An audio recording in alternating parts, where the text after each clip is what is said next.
accident, you need a lawyer, and you deserve an advocate. Speaking with an attorney is simple and 100% free. We're available 24/7 for your convenience, and we'll take on the claims process so you can rest easy. You deserve an advocate. This is The Monty Show, the truth in sports talk streaming. When you want unbiased opinions about your favorite team without the spin, all you have to do is find The Monty Show, streaming live and available 24 hours a day, 7 days a week on YouTube.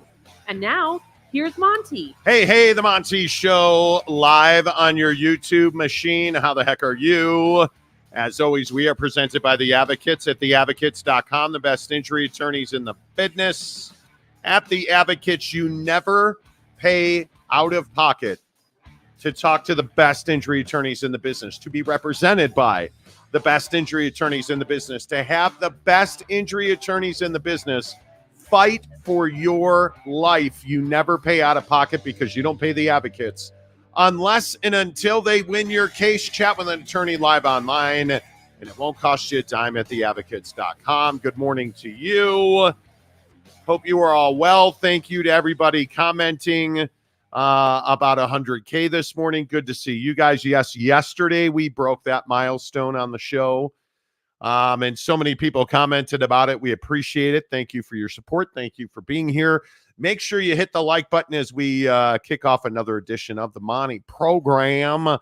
And this morning, it's very interesting. A new expose out from Ross Dellinger at Yahoo Sports, talking about a lot of the things that we have talked about on this show on a regular basis, and essentially questioning whether or not college football currently has a sustainable model. And in that article at Yahoo Sports, which you can find on my Twitter feed, The Monty Show, Monty, The Monty Show, you can hear from guys like Brett Yormark, who are openly talking about looking at their finances when the option pops up in 2027. And I think that's exactly what we're going to get. A lot of people felt like this new deal for the college football playoff and the extension and the revenue sharing, a lot of people felt like that was the end of the tumult. I've told you from the beginning, this is where it starts. This is not where it ends, because when you have the financial disparity that we are seeing in the college football playoff and the revenue sharing model, it's not sustainable, in my opinion. And I think it quite truly is the big word, like the existential crisis.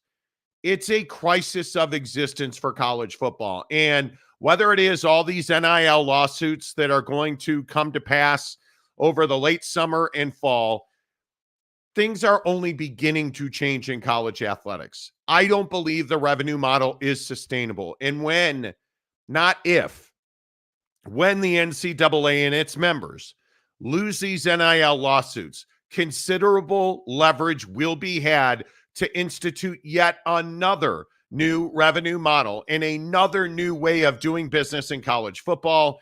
And Jake, I guess my biggest question is, can college football survive as we know it? I don't think long-term, it can in this type of situation. I think that there's too much heat. There's too much vitriol in the conversations. You look at this article from Ross, and, he's talking about the fact that the prior commissioner, Bob Bowlesby of the Big 12, was really upset in conversations, about this distribution model and the fact that the SEC and the Big 10 were going to get way more money than, the Big 12 and the ACC. And I think the hard part is it just feels like, there hasn't been, a level playing field in terms of trying to go out and make more money. And I think that's kind of what everybody wants on the field. The only problem with that is not everybody wants that from a money standpoint. You have the SEC and the Big 10 who are basically out here trying to leverage this thing for as much money as possible. And I think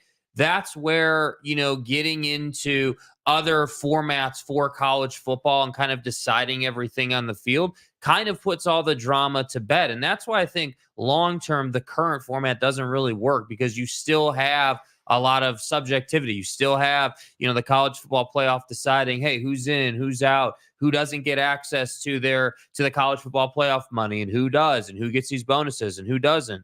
And I think that's what's hard about the current situation is that we're always going to have a Florida State. We're always going to have somebody who thinks that they were wronged because, they were left out of a field of, 12, 14, or 16 on any given year. And to me, that's where I think the sport is going to struggle. But the one thing you can't get away from is that the big dogs in the SEC and the Big Ten can go out and beat anybody on any given Saturday. And I think that's what's hard in the negotiating room to get away from that. Hey, Greg Sankey can say, hey, I've got Georgia sitting here. I've got Alabama sitting here. You don't. We should get paid more money because of that. And I think that's what that conundrum, that sort of situation is what has to get figured out for college football to thrive long term.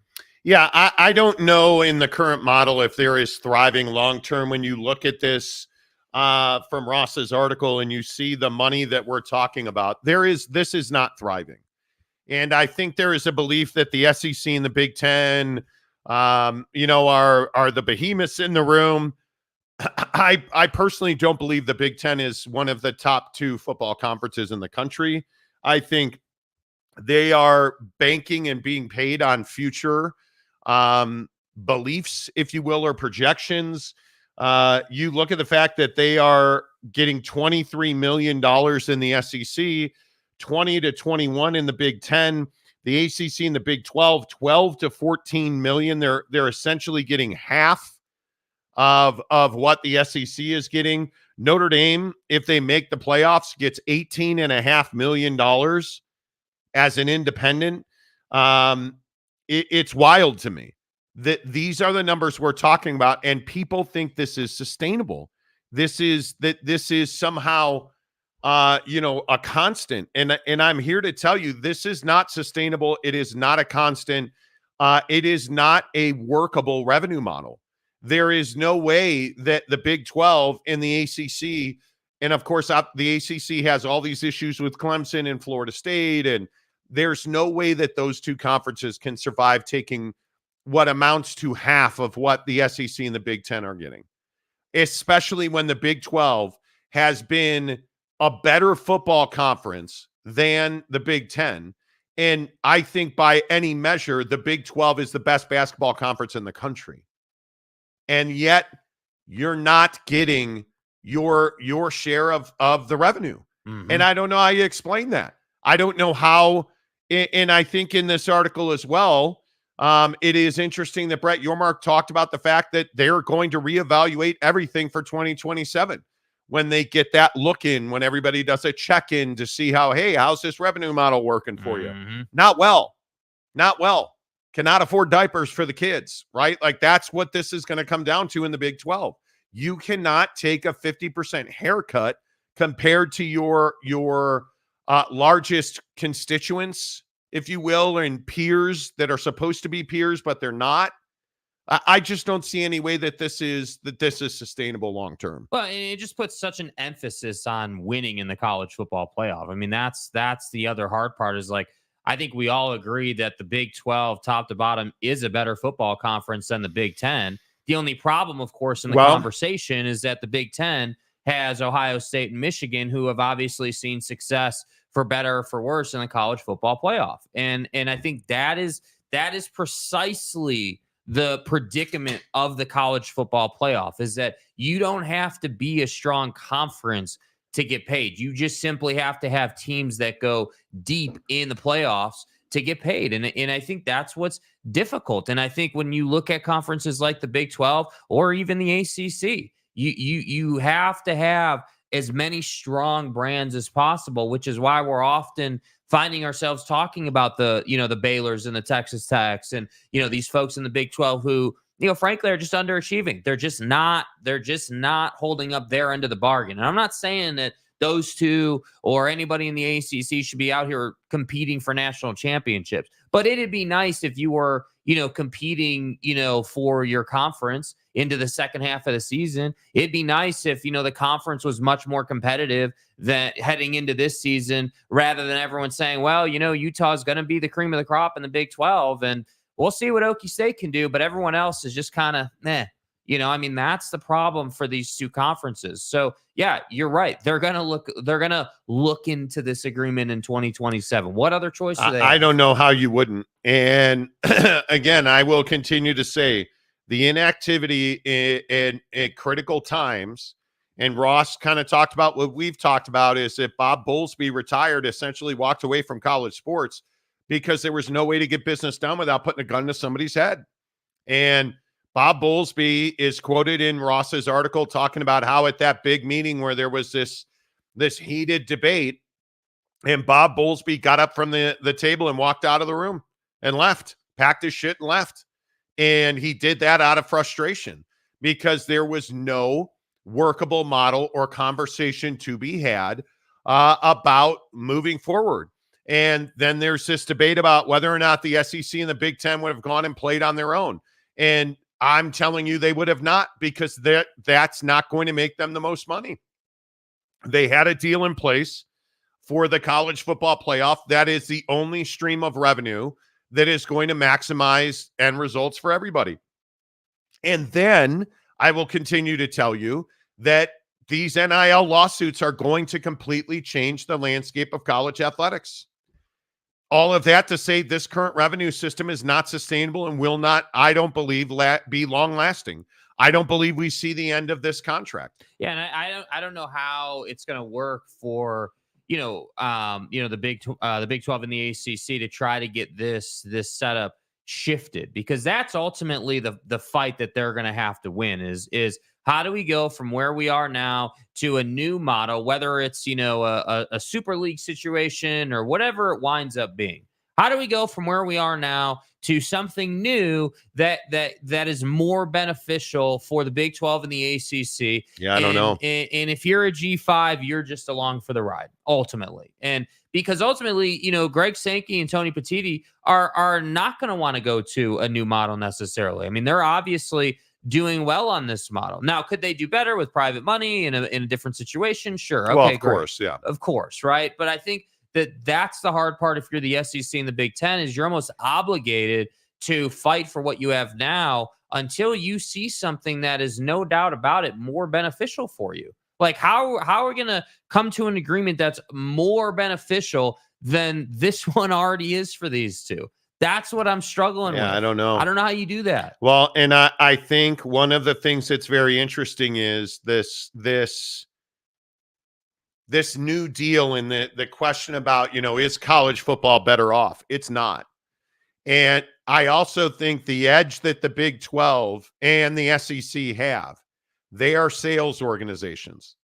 And the Big 10, to a lesser extent, and I think it's a far lesser extent, the SEC and the Big 12 are about revenue generation. That's what those two conferences are about. And I think this private money conversation that we're waiting on, these these NIL lawsuits that are, I think, so dramatically going to impact college sports. That's when the sales organization is going to have to kick in, because private money is coming to college football, whether you want it to or not. And I think when you look at the way that guys like Brett Yormark and Greg Sankey do business, they have big corporate sponsors. They have multiple sugar daddies that power their revenue. And I think you look at Mexico, you look at Rucker Park, you look at, Kansas City, you look at Pro Day in Dallas, and you look at all the initiatives that the Big 12 is after. You look at, the SEC trying to get back into Texas. That's all revenue generation. And the reason that's so important is because I was talking to a guy on TV yesterday who was telling me one of the conversations that is ongoing is revenue partnership on the branding side with these conferences and their TV partners. And having, the Big 12 bring in, let's use Dr. Pepper, a historical partner. But pick your corporate partner. But Dr. Pepper, it's a 5-year called $50 million deal for round numbers. $10 million a year. $3 million of that goes to the Big 12. $7 million of that goes to TV. Whatever the revenue split would be. Sure. So now, let's say the Big 12 brings that to the table. Now they get 7 and TV gets 3. But ESPN, Fox, CBS, NBC bring Dr. Pepper to the table. They get 7. The Big 12 gets 3. Mm-hmm. It is a new way of doing business. And if you bring in oil money guy, or if you bring in, however that private money comes to bear, an equity firm, you are going to have to find a way to seamlessly integrate that into your made for TV games, which I think is simply a must. You must have Ohio State and Georgia playing in the biggest game of the year to kick off the season, to end the season, you got to have that. It is a must. And it's a must because TV needs that money. The bowls need that, or the conferences need that money. The universities need that money. It's huge. You got to have it. Well, and I think that we're going that direction because up until this point, conferences have simply just relied on TV revenue. That they haven't, proactively, gone out and done serious sales business. Obviously, there's sponsorship at stadiums or, sponsorship here, sponsorship there, but there's not like big time, like, hey, we've got a dedicated staff of however many going out into the marketplace, trying to get new money, new blood into the conference. And I think that's what's going to have to take place. I mean, again, if you look at the concept of sales through college football, I mean, we could do probably 2 hours alone on the different ways you can sell the sport and from the different standpoints. Like NIL is sales. Like that's all that is. That's somebody saying, hey, like we've got an item, a product, we've got a service, we've got something that we want to either market or brand. And the best way we know how to do that is to go out and attach it to an athlete or have the athlete talk about it or whatever, right? I mean, that's all NIL is. I mean, it's like all these private jet companies, teaming up with the Arch Mannings of the world, all these quarterbacks. Like that's a great example of it. And all. And so the conferences need to go out and invest in something that then makes them money instead of being at the behest of TV companies to simply help them survive. Well, I think there is also there's a shift coming that you're going to have to figure out how to get on top of it. If you're the SEC, the Big 10, the Big 12, you're going to have to figure out how to get on top of it because there's also a belief that there could be a way where you own your conference TV rights, where you're the one buying that time or whatever that might. There's going to be an economic shift where not everybody is living and dying on money from ABC and ESPN, because that's essentially where you're at right now with ABC and ESPN having the exclusive right to the college football playoff. And if you are the SEC, specifically the SEC, I think that a lot of your money is tied in the success and failure of ESPN. And I think that makes people nervous, as it should.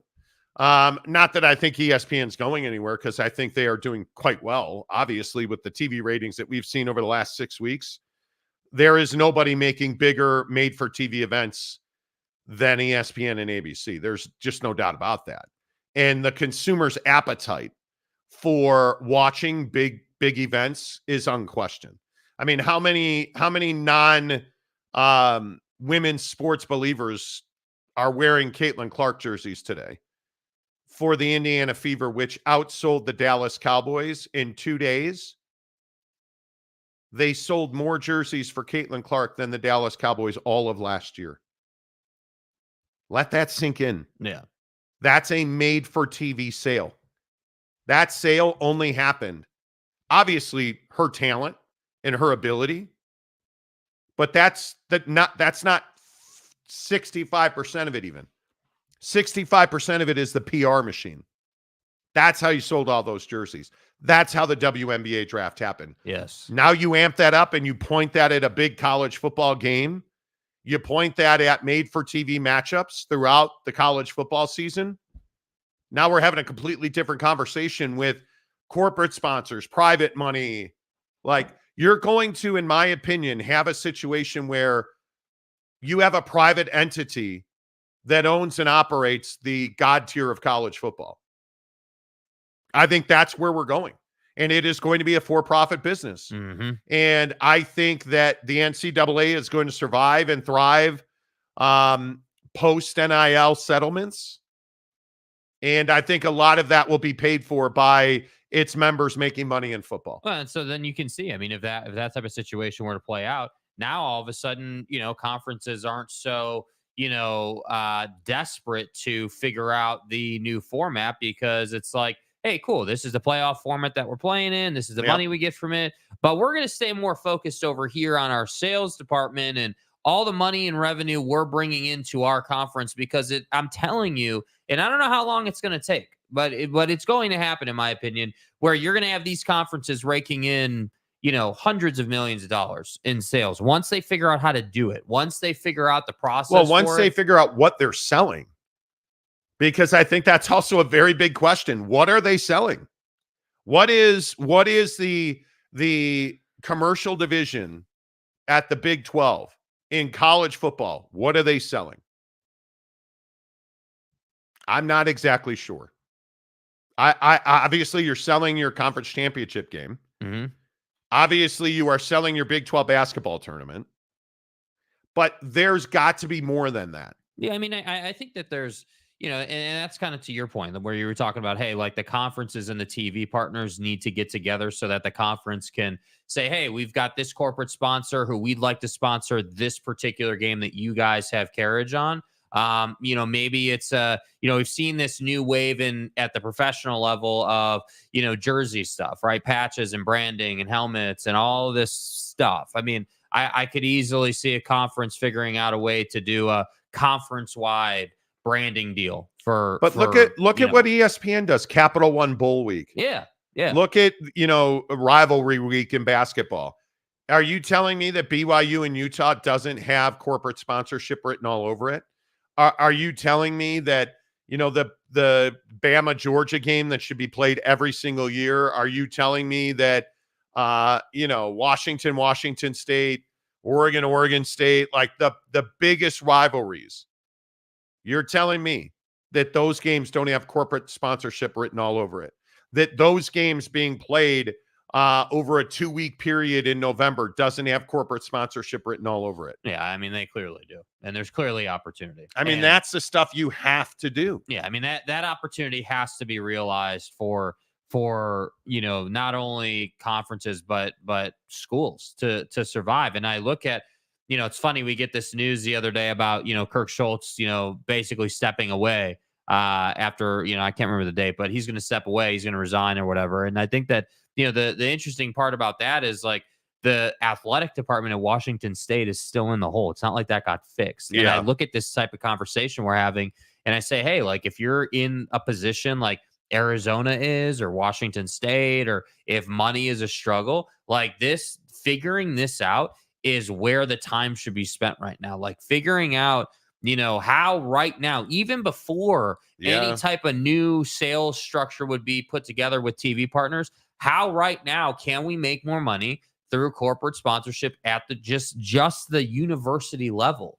Because if you can figure that out, you can dig out of a, again, all jokes aside, a $240 million mess up. Like you can dig out of that. But if you think about, look at the Mountain West. If you're the pro rata you think you deserve, how does San Diego State make more money?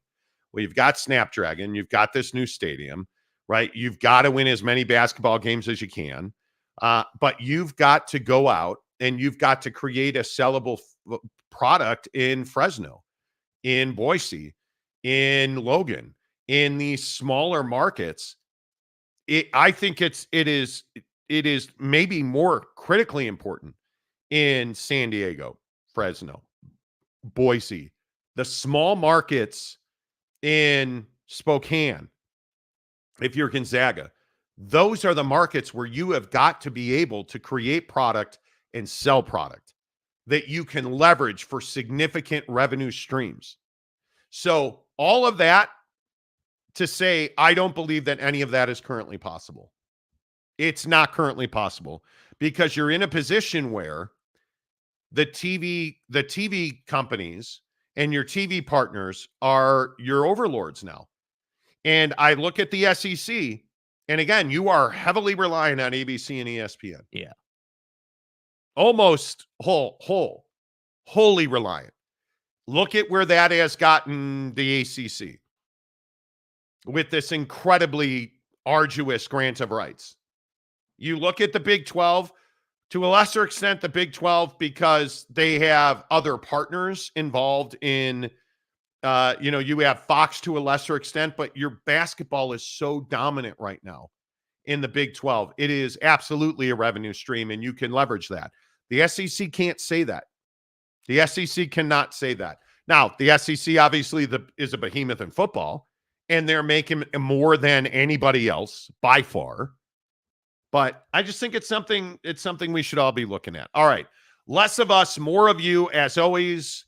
The Monty Show presented by Prize Picks, prizepicks.com. Off the schneid last night, thankfully, on the day where we passed 100,000 subscribers. Mm-hmm. I would like to personally, and from the very bottom of my heart, I would like to thank our good friends in San Diego that got a pretty good performance out of one Dylan Cease last night, who had 8 Ks on a 5.5 strikeout number. Right. I went more, which was absolutely positively boner-inducing. Boner-inducing. Yes. And then I would like a big shout out to the next great New York Knicks legend. Shout out to Mo Bamba. No, it's not Mo Bamba. It's Donovan Mitchell, who last night was at a 36.5 point number in points, rebounds, and assists. And I would like to point out that he came up just on top with that last assist that he got to get me to 235 and tied. Be pushed, so I didn't lose. Right. So Donovan, thank you. I would have won 3 for 3, and I would have only won because my guy, your guy, and wait until we get to the NBA coming up here in 30 minutes because I'm going to lose my mind. I'd like to shout out my guy, Anthony Davis, last night. If you're playing Prize Picks, Anthony Davis is a lock. After the street closed Davis. See, like some guys you play points, rebounds, and assists. Yeah. Other guys you just play points and rebounds. That's all you have to do. And Anthony Davis last night was 41.5. What do you think my guy did? 43. He came through. The rack attack. Now, he got inserted knuckle deep by the NBA officials. Inserted knuckle deep. It absolutely piped. Absolutely piped. Damn. Last night by the Lakers. And if one more of you hyenas rolls out the Garbo take that the NBA is trying to, the NBA, man. Let me tell you something. The NBA is trying to get the Lakers in. Garbo take. The NBA wants the Lakers to win. They're going to help them. How do you explain last night? Yeah, you can just take that Garbo take and you can throw that in your little pipe and smoke it. The NBA ain't helping the Lakers even a little bit. Well, Monty, that's because LeCap's this fucking asshole. Don't care. You can't have it both. And I love the guys on Twitter last night who are like, oh, the NBA hates LeCap. Man, they want the Lakers to win. It's not. They're mutually exclusive. Do you want the Lakers to win? Apparently, the NBA does not. And not unapparently, pretty clearly, that's a Garbo take. Yeah. Like, get out of here with, oh, the NBA is trying to help the Lakers. No, they're not. As long as Anthony Davis won. So, yeah, your boy won $31.50. Thanks to Donnie pushing. So Donnie pushing. Yeah, that was one of those things where I was, and I wasn't watching the Cavs game last night. I was hitting golf balls, we were celebrating our 100,000 subscribers, and we just built this beautiful new studio, and spent tons of money on the show, which thank you guys very much, because good old Ed Wardley. Ed, who are you? He's Ed Wardley is one of the haters, right? Shut the fuck up, Donnie. Ed Wardley rolling up like, you guys got lucky, 100K. Okay, you don't get lucky. Lucky. Right? You don't spend all this money that you're looking at on this studio and get lucky. Come on, guys. It doesn't work that way. Come on. It does not work that way. Be better. Yeah. Hey, man, every show needs haters. Dude. Scary first one in. Mike Smith, Mountain Mama. Denver trades for Zach Wilson. Times are hard. Hit the like button. And yes. They got a pretty good deal. I mean, I think they're only paying $2.7 million of his salary. The Jets are picking up the other half. It's a win-win for them. OG Gary, college football is fine. It's only getting better. Okay, well, you're going to have to explain that. Yeah, you're going to have to explain that. It's Mike, not Mikkel Chase. Good morning. Hello. Maury Alvarez, a member of the show for 15 months. Go, baby. Hello. Congrats on 100K. Thank you very much, Maury. I appreciate that. Pete Forte, a member of the show for 5 months. Go, Pete. Speaking of the pro rata, missed the live party yesterday. Congrats on 100K. Pete, always appreciate you, man. Thank you. Loner Phone, hello. Dakota Tubbs, hello. Lil Jizzy, hello. What's up, Loner, my guy? Caleb, hello.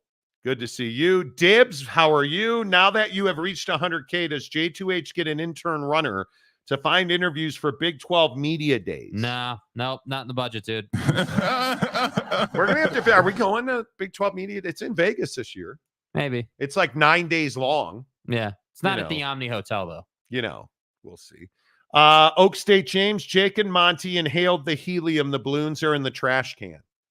Well, you pay this much money for a wrap and somebody to design it. And this wrap, this wall wrap, this graphic on the wall. Dude. Bro. Do you know how much money we put into that wrap? And how much heartache went into this wrap? Dude, how many Normans are on the wall? Had to have it totally redesigned because you hyenas were like, oh man, not enough Ames, Iowa. Not enough Stillwater. Not enough Danbury, Connecticut. Where's Danbury, Connecticut? How is Danbury not on there, man? Why do you guys hate Ocala, Florida? I don't see it on the wall. Do you know how much time and effort went into those names on the wall? Well, Monty, Boise, and Oxford. Why not Fresno? Man, where's Tallahassee, man? How come Athens is on the wall and Tallahassee is not on the wall? Monty? Do you know how much effort went into that? San Diego State Glenn, good morning, Behemoths. Good morning to you. Hello. Snuka, hello. Good to see you. John Dry, hello. Good to see you. Mike Smith, hot sports takes are hot. Yes, they are. Walgamot, hello. UW fan Jim, I fear for the Big 12. Your mark has been amazing, but without Texas and Oklahoma, they may not have the TV markets to stay with the big dogs. So Austin, Texas, and Norman, Oklahoma. You're adding Phoenix, the state of Arizona. You're adding the state of Utah in totality. You're adding the Denver Boulder market. I think their TV audience is fine. Mm-hmm. The bigger question is who steps into what Texas represents to the Big 12, which is a football powerhouse. Because that's what you're losing. Mm-hmm. You're losing a massive football brand. Who steps into that? I don't think you have anybody stepping into that. Yeah, I mean, I think we've all kind of agreed that Utah is going to be top of the conference, but I for however long, years at this point, decades, Utah hasn't lived up to the branding side of being the best team in a conference. So, and with Texas, it's kind of the other way, right? Like everybody gives Texas a bunch of crap because Texas doesn't win enough. But what's the reality at Texas? Yeah, they're one of the biggest brands in college football and have been. I think it'll be very interesting to see how the Big 12 does. I think the Big 12 is going to be fine. I know there's a lot of doomsayers and naysayers and prognosticators. Yeah. I know that SEC fan usually rolls into the comment section and talks about how the Big 12 sucks and your mom's fat. Like, totally get that. Totally get that. Mom likes her donuts. Totally Right. get that. Right? I think the Big 12 is going to be fine. Two things have to happen. I think Utah has to elevate itself and become a national brand. And I think that they have to dominate in the Big 12 in basketball. I think you have to make more money than everybody else in basketball. And I think you at some point have to win more games. You need your Blue Bloods. You need your Kansases. You need your Arizonas. You need it'd be great if Utah, the running Utes, pick themselves back up. You need Baylor to continue to be Baylor in basketball. You got to win in basketball. I mean, we had huge debates about the ACC versus the Big 12. Yeah. And I think those are the two best basketball conferences in the country. I think the Big 12 is slightly better. But you've got to figure out how to consistently recruit and pay your players. That's it. That's the whole conversation. Yes. How is the Big 12 going to pay players? Because now, and I think we all saw yesterday, they codified the transfer bonanza. Mm-hmm. You can transfer as many times as you want without sitting out. I mean, it's the Wild West now.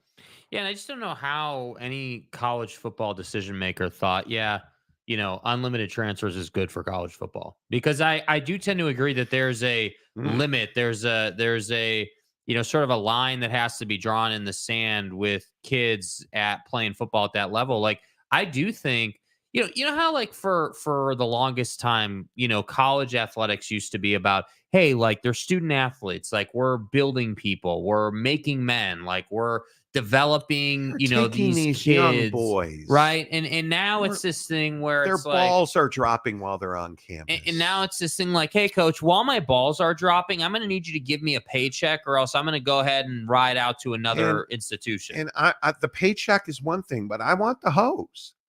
I'm going to need that sky deck in my condo with a pole on the rooftop party deck. Hiscock. That's what we're talking about. Yeah. I want shag carpeting. I don't want luxury vinyl plank. I want shag carpeting that's got Scotch Guard on it so that I can drop stains all over it. I need that, coach. Mm-hmm. And I think you look at the situation at universities like Colorado, for instance, and you look at the way that they tend to churn through talent. In this Cormani McLean story, you guys know Cormani McLean. Not many people do. That Cormani McLean was arguably the best cornerback and one of the best players in his class. Went into Colorado last year, refused to study tape, refused to prepare, would not watch tape, would get into games and had no idea what the offense was trying to do because he was not an active participant in the game plan.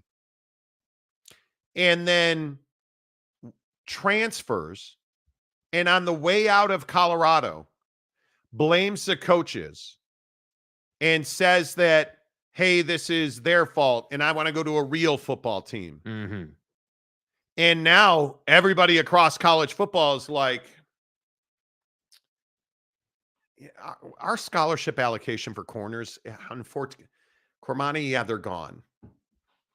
He's having a hard time finding a home because his sense of entitlement is crippling him. Yes. And I think you're starting to see that Cormani McLean is he a one-off, or is he now becoming more the norm? Because kids are getting paid huge amounts of money And that's not pushing them to the iPad to watch film. That's not pushing them. Like Colorado had a culture that they intentionally set up, frankly, where you had Deion Sanders Jr. essentially. You had his kids running midnight workouts and becoming leaders and trying to build a culture there, which is what happens all over the country. It just gets more run, right? But you look at Shiloh Sanders running midnight workouts. Cormani wouldn't go to the midnight workouts. Every other DB is there. Shiloh Sanders is a safety at Colorado. He's running these workouts. Cormani McClain did not want to show up. In football, and you guys may know this and you might not give a damn, but in football, weightlifting is a huge bridge builder. It is imperative to the, and I know you're going to be like, what's it got to do with sex? It's imperative to the intimate relationships that are required on elite football teams. Cormani McClain would not go the extra mile, would not work out, would not watch tape, would not go to midnight workouts, would not lift weights. Like, it's crazy to me. Yeah, and at that point, that's where you start to wonder, hey, like, how bad do you want to be a football player? If you're not willing to do any of that, like, what what really are you willing to do? Because that is the ultimate issue. In the NFL, you have to produce to get paid, right? Like, you notice that when somebody has a huge season, then they get paid, right? It's the Lamar Jackson situation. He wasn't getting paid until he put out great numbers, and whether it's quarterbacks or whoever you want to look at, like the running back thing this offseason, taking a 1 year or getting franchise tag, like there's a lot of different situations. And I think at the college level, the problem is that there's not an incentivized situation here. We're not saying, hey, if you watch and break down a certain number of plays, or if you watch for a certain number of hours, we're gonna bonus you, let's say. Or if you if you play like in the NFL, if you have to play a certain amount of reps, there's a threshold. You gotta be on the field for a certain number of plays to get a bonus. Like, those are the type of things that I think, NIL deals and paying players is gonna turn into, because ultimately there's too much turnover in the sport right now for NIL deals to work. And so these kids have to be held accountable on some level to put out. And I think that when you're Cormani McClain doing these things, it's like, dude, like, A, do you want to be a football player? But B, how easy do you want it to be? Is there no sense of like, hey, I'd put in an honest day's work and I did what I needed to do regardless of how hard it was, and because of that, I'm getting paid? And by the way, how many of these kids now are no longer in the classic, hey, he's an inner city kid and his family's struggling, and like this type of behavior is not like it does not represent obviously all athletes, but I do think this type of behavior is growing in today's college football landscape, because these kids think they're just the cream of the crop everywhere. Just because it's the old saying, these kids have never been the worst player on the team. They were the best player when they were playing flag football as a 5-year-old. They've been the best player all the way up into this point. Nobody's ever said no to them. Yeah. And so now it's like, oh, like now I'm actually on a team where, the other guys in the cornerback room are as good, if not better than me. But I also think this is the other trend that we're seeing, is that the high school recruit has now lost a ton of value, because you're seeing the quality of guy. And I think Colorado's a very interesting case study in this. You're seeing that anymore, the elite programs don't go and build through their National Signing Day class. Mm-hmm. You need your 1, maybe 2 5-star kids. Like, the elite programs are always going to get, I think your Georgias, your Ohio States, the best programs in the country are always going to get 2 or 3 5-star kids, right? Yeah. But you look at the second cut of programs around the country, the Utahs, the Colorados, most programs in the Big 12, frankly. How many of those programs land 5-star kids? Not a lot of them. But who's the one that has every single year? Deion Sanders, and now at Colorado. You look at Travis Hunter. Travis Hunter was the #1 football player in the country, and where did he go?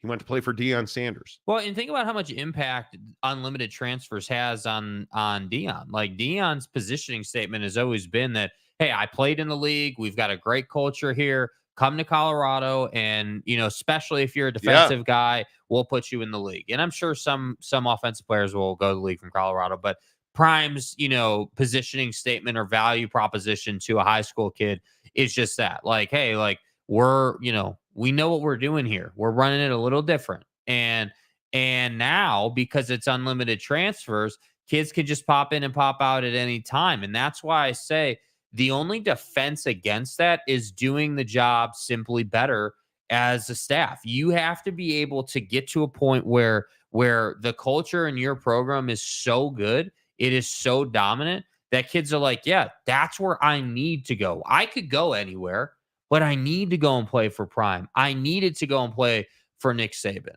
I needed to go here. That's your only way. And still, sometimes that won't be good enough. But Nick Saban had all this success, even in today's current climate. And what did he say? This is why he got out. Yeah, he was tired of it. I look at Deion. Deion's got his 5-star kid this year, right? Deion's got Jordan Seaton, the offensive lineman. But look at the portal. And you look at Dallin Hayden from Ohio State. Where did he transfer to? Colorado. And you look at all the big names. You look at the Peyton Kirklands of the world. He could have gone anywhere as one of the better transfer portal offensive tackles, but where did he end up? At Colorado. And you look at Dayon Hayes from Pitt. Where did he end up? Could have gone anywhere. Nine ranked one of the better defensive linemen in the portal. Ended up at Colorado. And I think that's what you're starting to see now is these programs that know you have to win in the portal because you have to win in the portal or you're not going to win on the field. That's the interesting shift in my mind. But we'll see. The can Deion ultimately wind up competing at the top of the Big 12 and getting into the college football playoff by having a very small recruiting class? Look how small his high school recruiting class is. Because where are most of his scholarships going? Yeah. It's going to the transfer portal. And now more and more. And I think this was on the oh my God, Dan Wetzel's podcast. It was on Dan Wetzel's podcast with Ross, and they were talking about how the biggest programs now, your transfers are starting to outnumber your high school signings. It's going to be very interesting to see if people can win like that. Yeah, well, and I think the Big 12 needs him to win like that. I think the Big 12 is desperate for Deion to take a step forward. And I do think, again, I know that we have all the haters in the comments section who are going to say Deion's a waste of time and he's terrible and yada, yada, yada. And what I'm telling you is that this guy knows how to do this. It just takes time. You notice that, like Kalen DeBoer at Alabama, man, like you really think that they're going to go out and year one win a national championship? I mean, they'll probably be in the college football playoff. They'll probably play some big games, but I would say the odds are against them to just go out year one and win a national championship. And so that's why I say, like, I look at guys like Deion, he's doing it the right way. They suffered last year because it was his first year on the field. Yeah. And there was a lot they were going through. But yeah, whether it's for the kids or the conference, like, they need to be better. They do. Yeah. And I look at Alabama. Does Alabama have one 5-star kid in their recruiting class? No, they've got 4. It's Alabama. Yep. That's a blue blood. That is a power conference. But if you look at, like, and I think Utah might be the best example of this, right? Because Utah is that program that always turns great quarterbacks into safeties. How many 5-star kids does Utah have? None. But how many early enrollees do they have?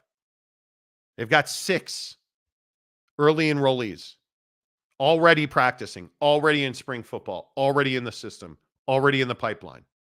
They do that better than anybody else. Like, you can go down the list. The Blue Bloods are always going to have their 5 stars. But you look at the transfer portal and you start looking at a guy like Kyle Whittingham, all of a sudden his transfer list is getting longer.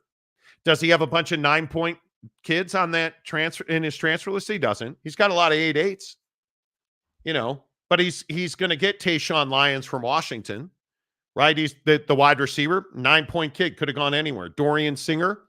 I don't love Dorian Singer because he's bounced around a lot, but that's a 9-point kid in the portal. He had demand. And where did he go? He went to Utah, right? Damian Alford, the wide receiver, where'd he go? Yeah. He went to Utah. So it's an interesting conversation to see how all this plays out. Oh, gee, Gary. You also have transfer portal Queen Kiffin. Well, but again, I'm curious. And Lane Kiffin's a great example, Gary. Can he win the SEC with that? Well, what about our friends in Clemson, South Carolina? Can Dabo win without transfers and without NIL? Clearly not. I think it's a very interesting conundrum that you have there. Mike Smith, Prime exceeded with Colorado in the first year. Eyes on the product alone made it success for the Buffs. Oh, yeah, there's no arguing that Deion Sanders was a win for Colorado. Yeah. But at some point, don't we have to start winning on the field too? You have to win games. Yes. In this year and next, a bowl game. Okay, that's cool. Deion's got to go to the college football playoff. I mean, when we're talking about 12 schools and our Deion Sanders isn't here for a December bowl game. No. I don't think so. But it'll be interesting to see how all that plays out. It really will. Let's see. Jeremiah Champion. Hello. It's a problem with raw talent and discipline. You can have all the raw talent in the world, but it means nothing if you don't have the discipline to be taught to use it. Yeah. And so many kids have never been told no. When you're a 5-star best player at your position in the country, and Cormani McLean was that, by far, it wasn't even close. And you're not coachable, and now you're having trouble finding a great fit, because Cormani McLean's going to get one shot. Somebody's going to think they can reach that kid and give him a chance. What happens when he shows up on campus ill-prepared and not willing to take advice and coaching? Boy, that's rough. And if you're a cornerback and you don't want to play for Deion Sanders and you don't want to take advice from Deion Sanders, the guy's got a gold jacket hanging in his closet for a reason. Yeah, I don't. If you're a cornerback, I don't. It's know. wild to me. That's a you problem. Again, if you're a defensive back and you want to go to the NFL and you don't listen to Kyle Whittingham at Utah, that's wild to me. All that guy does is put defensive talent in the NFL. If you're a D lineman, if you're a linebacker and you don't want to listen to Morgan Scalley, you don't belong playing college football. Mentally, you're not in it, right? Yeah. You look across this country. If you're a corner or safety and you don't want to listen to Nick Saban, dude, what are you doing? Well, and that's the scary thing with Alabama. Nick Saban's still working. Nick Saban's still doing his thing. Yeah. Mike Smith, Pitt still gets some quality players. Gonclaves, Devonshire, Bud Means will all get drafted this weekend. I'm really curious where Pitt goes, because they're at a very interesting intersection. Crossroads. Is Pitt willing to do what they have to do to be an elite football program anymore? I'm really curious because, and I know most people who watch this show probably don't understand this. Pitt has passionate, devoted fans. And I think their stadium situation, I think Pitt's made some very interesting decisions lately. Is Pitt all in to win? That's a big question I have. I made it early for the live show for once. We show up. That's right, Keaton. Dude, we show up, bro. We show up. We show up. Wow, dude. We show up. We show up. I love that. Let's see. RJC Loner Phone. I think 5-star ratings can be politically based on what program is sniffing a kid's jock. And I try to stay away from this whole thing where we put grades on 17-year-old kids. Because I just think it's the system. And you're setting a kid up to fail. How many 5-star kids turn out to be NFL talent versus how many 3-star kids? Because when you tell a kid, hey, kid, you're the best in the business, you don't need no iPad or film study. Like, that's when you get in trouble. And I think 17-year-old kids and 18-year-old kids, you have to want to enroll in college early. Do you guys understand the road that is? And it's not easy. The road of difficulty when you enroll in college in December, I mean, you're giving up prom. You're giving up friendships. You're giving up spring break. You're giving up a lot to go and be an elite football player. Yeah, that's what I'm saying. If you're an early enrollee, you're trying to go to the NFL. Like, I like that's the kid you want. There's no other reason to be doing that unless that's what you're trying to do. That's the kid you want. Real world, Real Wade Nation gaming clips. Hello. Good to see you, friend. Dante's Inferno Purgatory. Nice name, dude. Show up. Pre-2019 days are never coming back. Oh my God, is that the truth? Might as well get used to it. And I think we have to embrace the fact that college football is forever changed, and I don't think it's in a good way. Well, and I think this thought here doesn't just apply to college football. Like, you think about the world, like, life generally, it's so different now, man. Like, what did we do for dinner last night? Fucking great point. Yeah. What did we do for dinner last night? We were celebrating. My wife and Mrs. Jakey Two Holes make us this dinner reservation at a really lovely restaurant. Yeah. And Jake and I are sitting here grinding our faces off during the day yesterday. Because people think that, like, we just, you guys are in the basement, Monty, bro. You guys You're living rent-free, man. Well, you guys just do a show and, Yeah, because the studio paid for itself, you pricks. Anyway, the point is, yeah. Instead of going out to dinner last night, we said to ourselves, well, instead of paying for a steak dinner, why don't we make a steak dinner? Yeah. Fired up the Traeger. Mrs. Monty ran over to the grocery store, got 3 fillets. She got a bunch of scrimps. We smoked fillets, shrimp, and she made this unbelievable potato, mushroom, vegetable medley. And we had the best, those fillets last night. That's the best steak dinner I've had in. The shit's going good. Dude, how good was that fillet last night? I mean, it was crazy unbelievable. Good. I think that, again, 2 seconds, right? So the Traeger smoker is, again, it's undefeated. I mean, you don't get to use it a lot in Utah during the winter unless you have somewhere where you can put it under like a covered setup. And it's easily accessible with the snow on the ground and everything. So, like, coming out of winter, using the smoker is like a revelation. You made something, I don't remember what it was. You made something last weekend, was it? Where you were like, dude, the smoker's undefeated. And so this is the first time we've done a brisket on the smoker before when we first got it. But this is the first time we had done like steak. And it was incredible. I mean, you're talking about just essentially seasoning the steak, salt and pepper, throwing it on there for what, a half hour? Yeah. 40 minutes, maybe. On a little bit lower of a temperature. Put the fillets, salt and pepper the fillets on both sides. Let them sit for a minute, like 20 minutes. Put them on the smoker at 425. 20 minutes later, dude, 25 minutes later, you've got. It's so soft. And I'm a big fan when it comes to steak of like that, the little bit, not like burnt, but just a little crispies, the little charred portion that you get when you flame grill a steak. I love that.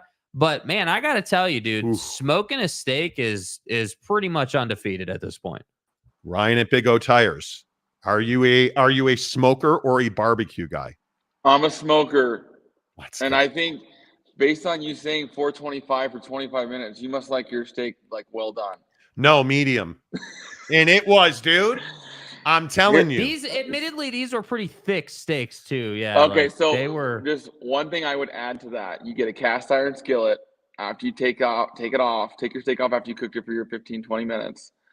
Crank that sucker all the way high. throw some butter in there, sear on each side for 45 seconds.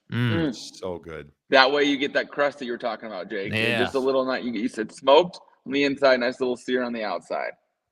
It is. That is the path to the Happiness. Holy Land. Like being transformed like that. I don't even know.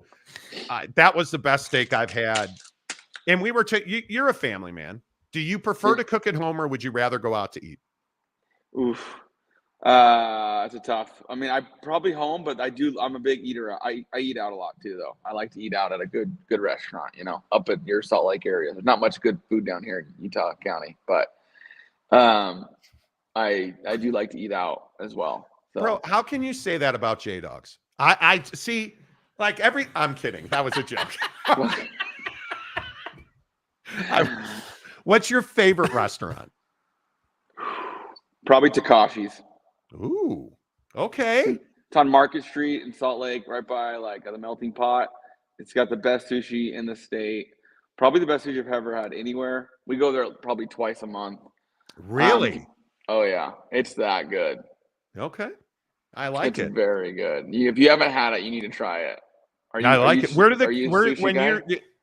Is that a date night or like what do you take the whole family? Like what's Yeah, your I'll take setup? the kids to Takashi's. Yeah. Oh, you do? Okay. Yeah.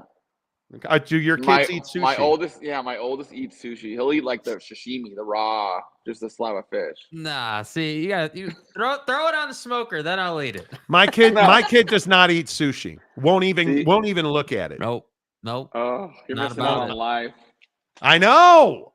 See, I don't even eat rolls. I just eat the raw slabs of sashimi. Wow. Okay. I am a roll guy. Hand me a Vegas roll, hand me a spicy tuna roll, give me some eel. Okay.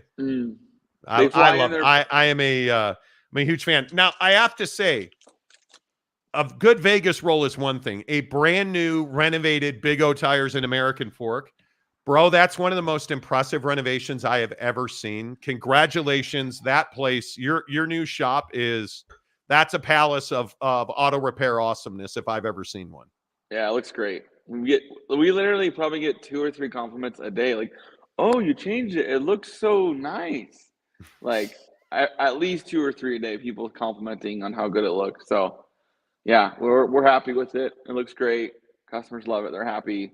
The seating area is better. We're over here, they're over there. So yeah, it's a win-win for us and the customer. And you didn't go cheap on the TV on the wall. No. I have to point that out. I've been in other stores before, and the TV's pretty small in those other stores. We go into your store, and that thing, what is that, like a 75-inch TV on the wall? No, it's an 85. Oh, Yeah, no. Let's be straight. He hung a wall on the TV. That's right. That's okay, right.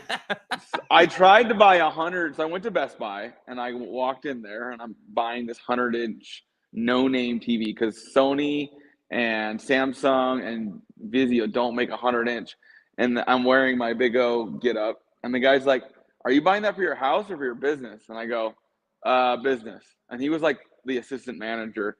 And he's like, "I don't recommend that." I go, "Well, I want as big as they have." He goes, "The problem is this is a knockoff, Chinese-made brand TV that's not really great. And you're having this thing running 6 days a week from 7 to 6. He goes, "I would go a little smaller and just get an 85 in the Sony or the Samsung or the LG." And I'm like, "Okay, I don't know if you're trying to sell me, but that makes sense. And so I'll buy it.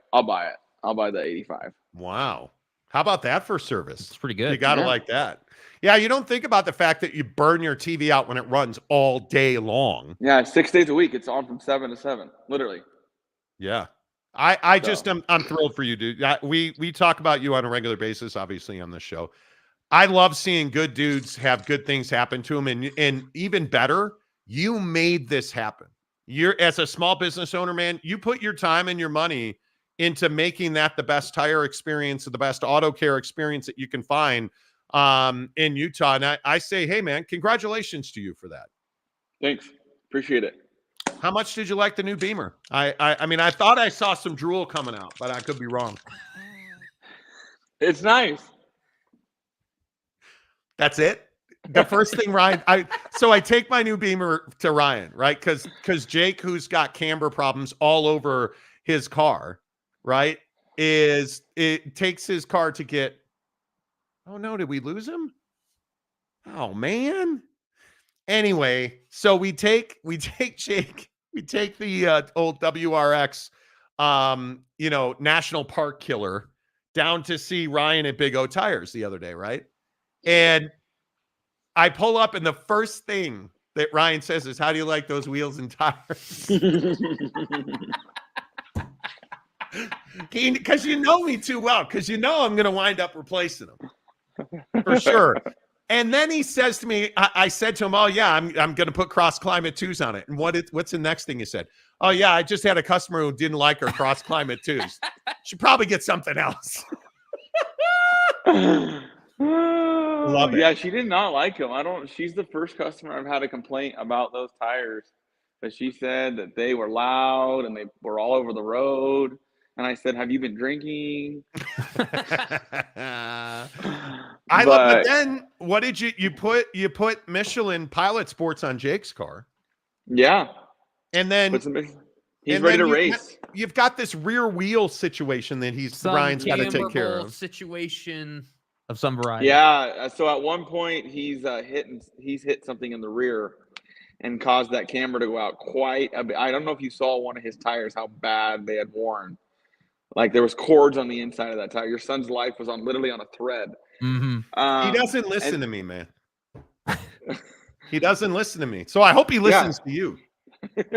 So we were able to align the front and one of the sides. We had to order a special part from Subaru to allow us to bring that and adjust it back in.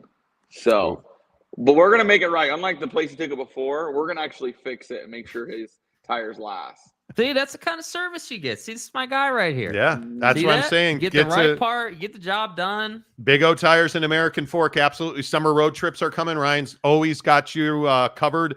Make sure you get your summer car ready, right? Like we all get our summer bikini bottoms ready, and like obviously my bikini body's ready. But don't you have to get your car? Why are you laughing? That's not funny. It is funny. Don't you have to get your car in shape for summer road trips? Yeah, you do. And you know what? Today and tomorrow, for all the Monty listeners, buy 3, get 1 on anything in the store. You want 4 tires, one of them's free. You want 4 oil change, one of them's free. You need shocks and struts, one of them's free. Oh, wow. I love awesome. That. Today, love that. Tomorrow. Buy 3, get 1 free. Call me, ask for Ryan, 801-756-6000. Save some money. I love it.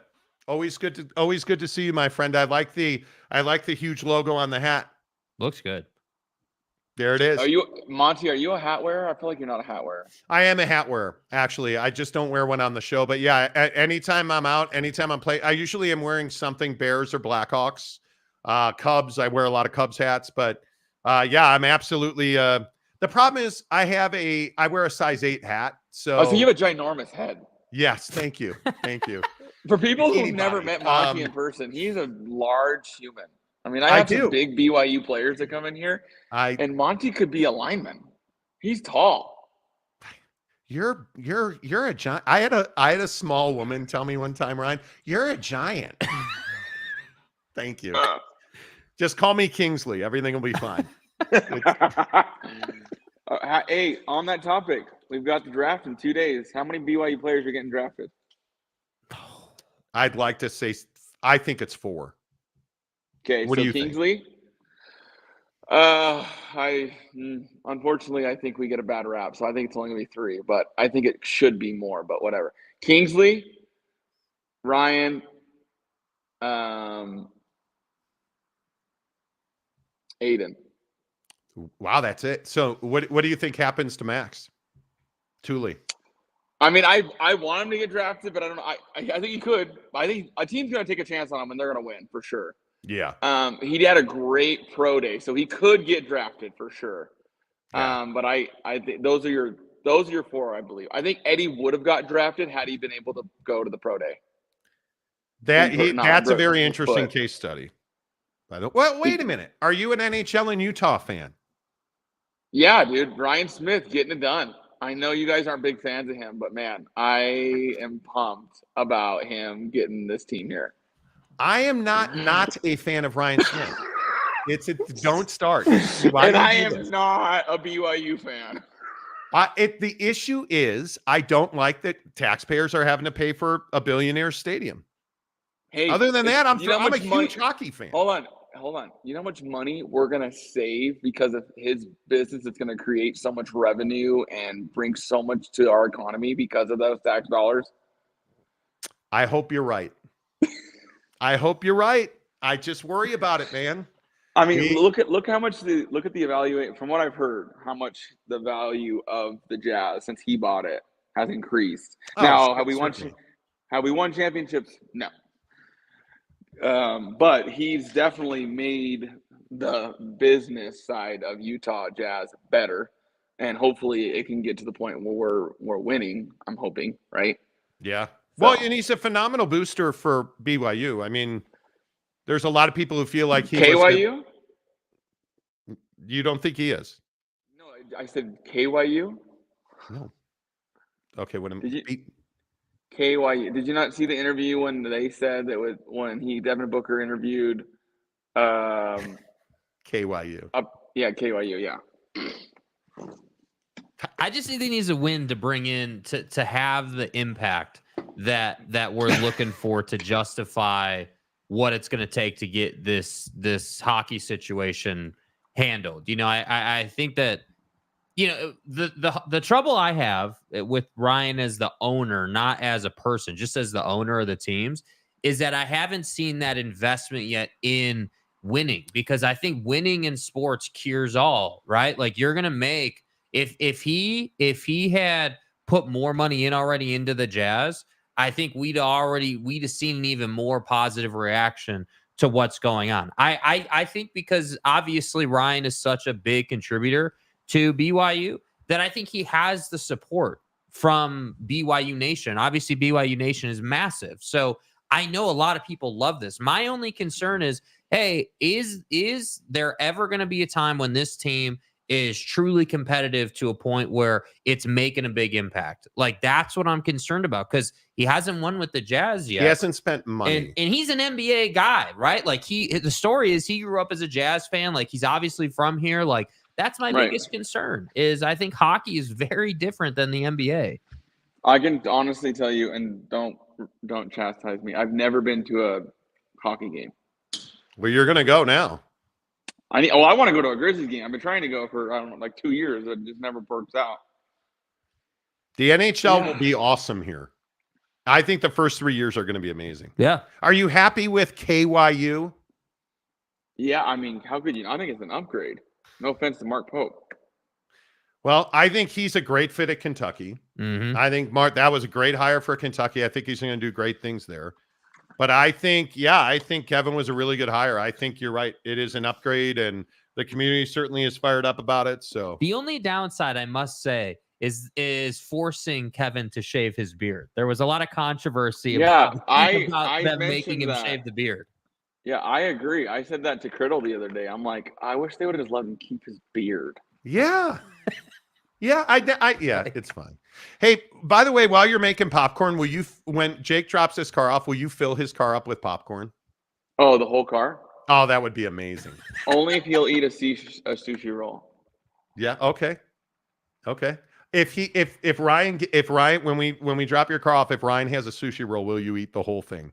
I guess. I mean, you know, I can't commit. He won't to anything. He won't do it, Ron. Forget it. You bring a burger in, we're good to go. We can't have nice things. If you bring a burger in, we're good to go. Oh my God, it's sushi. Lucky 13. How about you guys? Go to Lucky 13, get a burger. Woosah. Ryan, always good to see you, my friend. Thank you for supporting our show. We'll talk to you soon. All right, have a good day, guys. See ya. How do you not like sushi? It's just not my thing. Like, I get it. It's not my thing.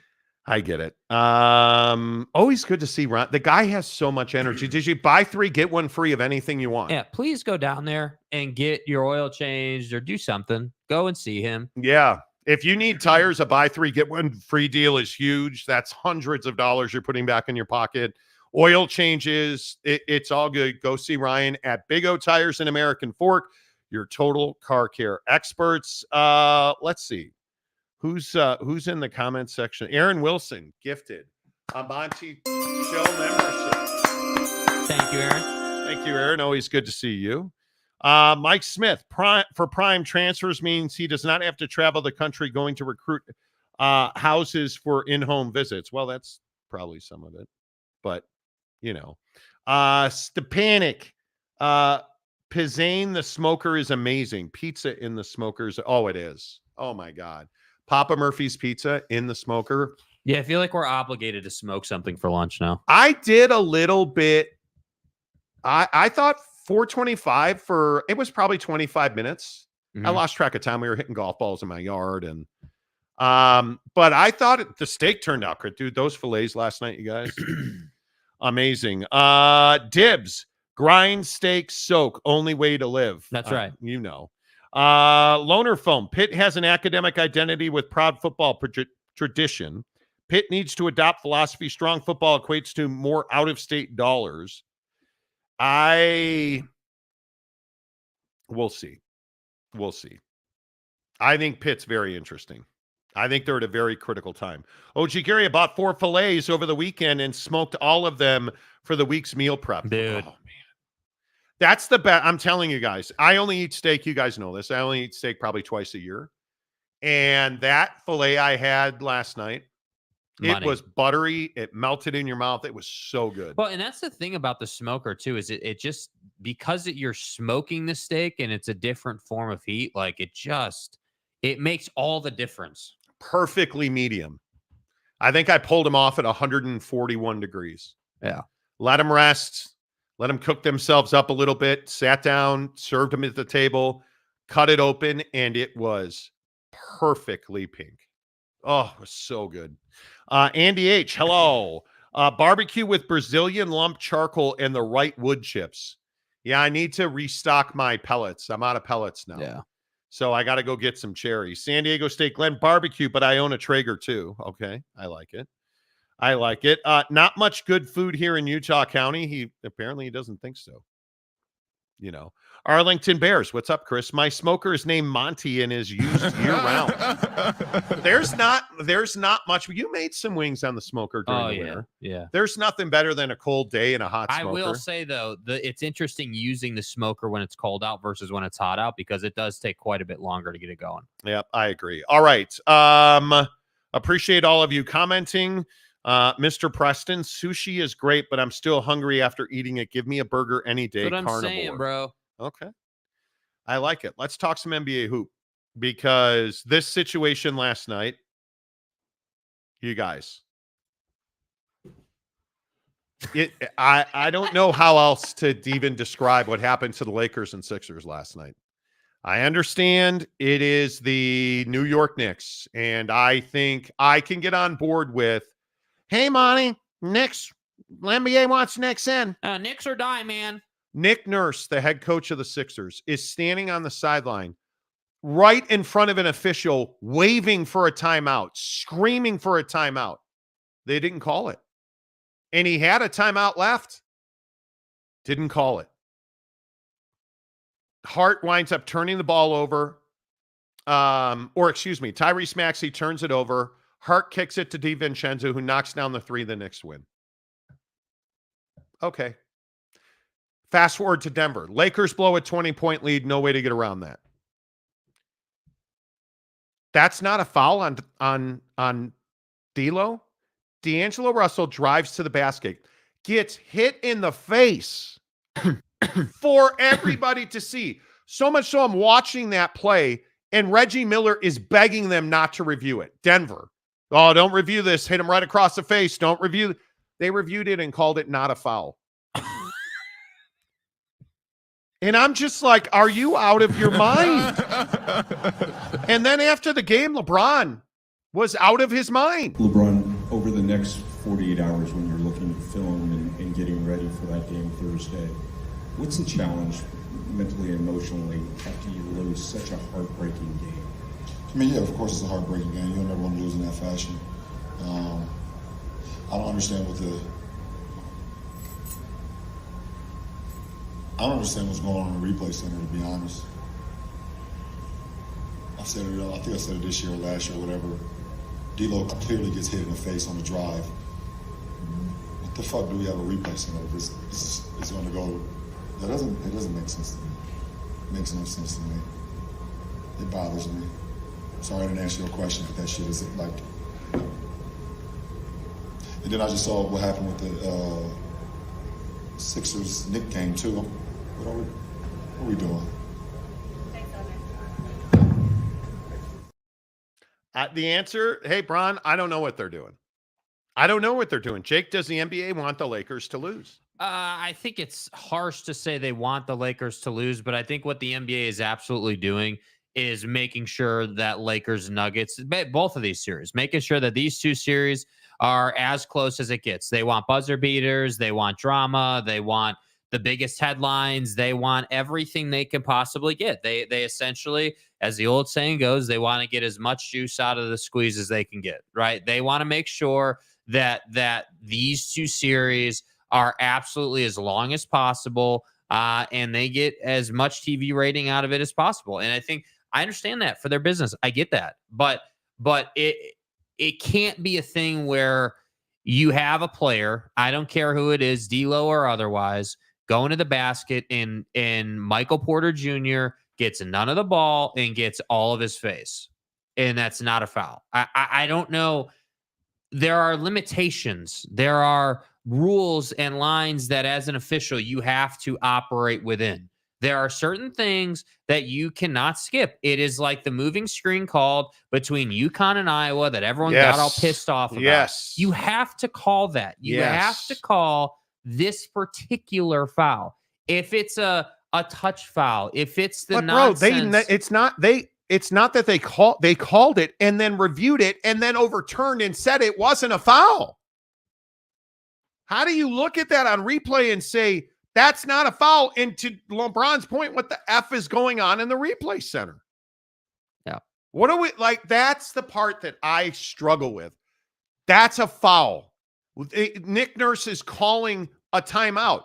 They fouled Tyrese Maxey to the point where he's on the ground and the Knicks are trying to commit a foul to stop the clock. They don't call it.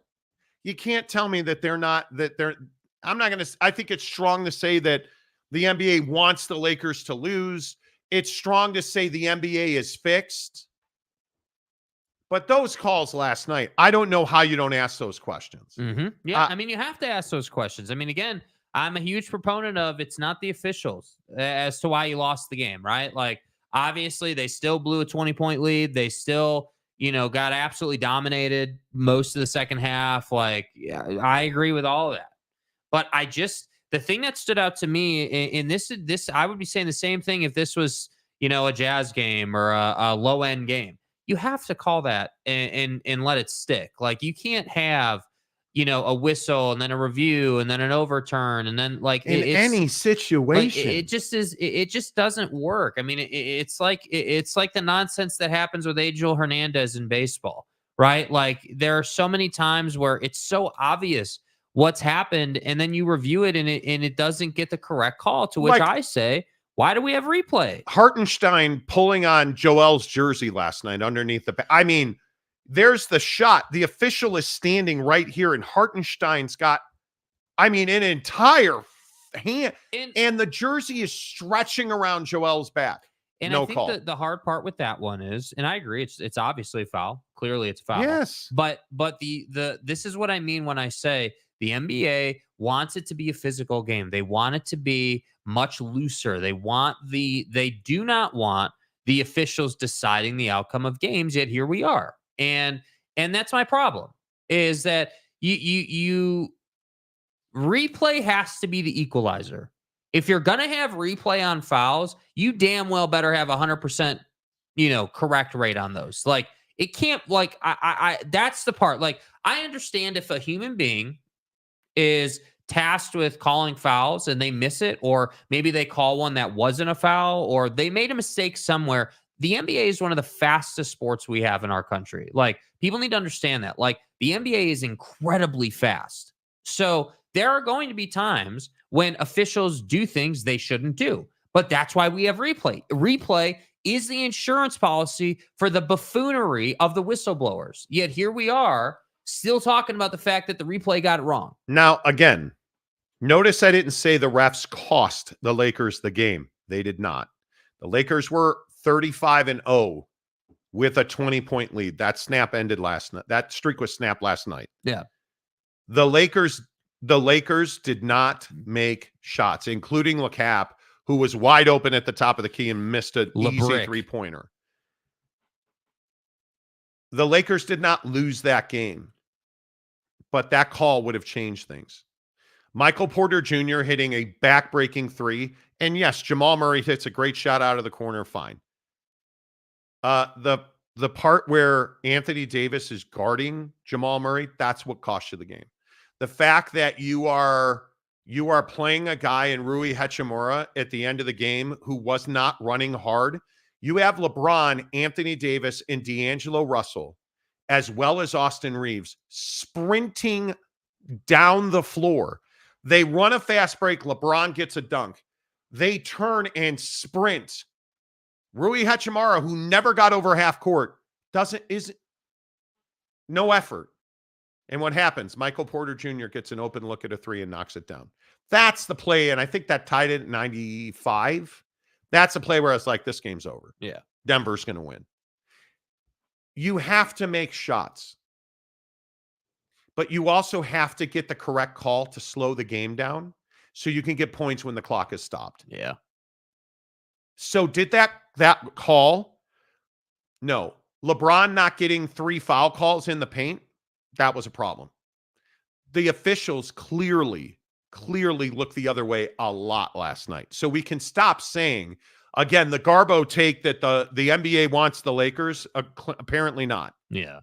That you can just, again, put that in your pipe and smoke it. It's LeBron. They've got to have him in the finals. That's not it. Yeah. That's not it. Yeah. That's not it.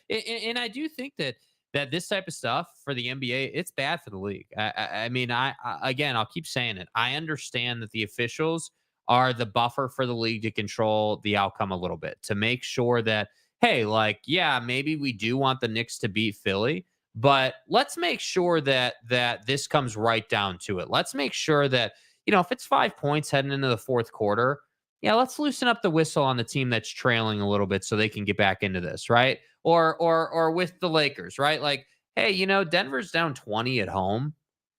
Yeah, this is the playoffs, and 1-1 going back to LA is not really what we're looking for. Maybe we'll let Denver get back into this a little bit. You shot 40% from 3 and lost on 30 attempts. The problem is you only have 4 guys making a 3 for the Lakers, right? You add 3 guys 20-plus points. You should have won this game. They only got 12 points off of their bench. Denver did. The problem is the Lakers only got 6. Spencer Dinwiddie's been a complete bust. Now, Vando coming back for game 3. That's a big upgrade for that. If Vando's back, if he played in game 2, the Lakers win because Jamal Murray and Michael Porter Jr. aren't getting that open look with Vando out there. Yeah, well, and I think the hard part with the Vando situation is he's not going to be in game shape. I mean, you can condition and practice all you want, but this is the and he's got a foot injury. Yeah. So he's not been able, they're saying he's been riding a lot of the bike, but. So my point with that is, okay, Vando's going to be a situational player. He's going to be, hey, here's a 7-minute stretch where we need you to go out and do your damnedest to stop whoever, right? Or to rebound, or they are going to say to him, hey, this is your job for the next 7 minutes. Go do the job. And then they're going to take him out, give him the breather, rest him, put him back in. Like, that's how they're going to have to use him. He's not going to be the same as he was early in the season when he played, he was getting like 20 minutes, 25 minutes a night. And he was, playing a really nice role for them. He's a big loss for them. And I think that, again, he is another guy that, Jazz Nation misses. I think Jared Vanderbilt made a big name for himself defensively and as a teammate in Salt Lake. And it's really unfortunate that he got that injury because I do think that the Lakers would be in a very different position. They just showed that foul call from a different angle I hadn't seen. Like, how do you review that? and say that's not a foul. Yeah, that's what I mean. That's I unbelievable. I do not believe the NBA is fixing games, but I do believe 100% without a doubt that in the playoffs, the replay center is saying, okay, what's the situation? Right? They're gaming the game. They're saying, hey, Man, what score, time, player? What are we doing? I just don't understand that. I that's incredible because you would think the NBA. I would understand if the Lakers were getting calls. I have embraced that in the Kobe got a lot of calls in the playoffs. Yeah, A lot of calls in the playoffs. but I don't think there's any doubt the Lakers and Kings. The Lakers got a lot of calls back in the early 2000s in the games I was at. The Lakers and Blazers, that infamous game, the Lakers got a lot of calls in the last 2 games of that series. But listen, we've graduated from, hey, the star players get calls. We've graduated from that. We've moved on from that. Yeah, they get calls, but now we're having a different conversation about like, hey, this is the business of the league. The league needs these series. Like, I guarantee you, mark my words, in LA, very different officiating. I would love to understand the impact that having microphones in the replay center would have. I think you absolutely have to have it's whatever XFL or whoever was doing it. Yeah, the XFL. Yeah. You got to have transparency in replay because I don't understand this call. You completely changed the series now. The likelihood, the series is far from over.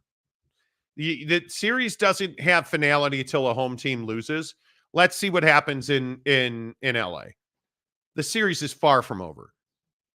The bottom line is the Lakers go through these lapses where they miss gimme shots, layups. Like D'Lo shoots the lights out, but then can't hit a pull-up. Yeah. Inexplicably can't hit a little pull-up last night. LeBron, wide open at the top of the key, missed it by a lot. How do you explain that?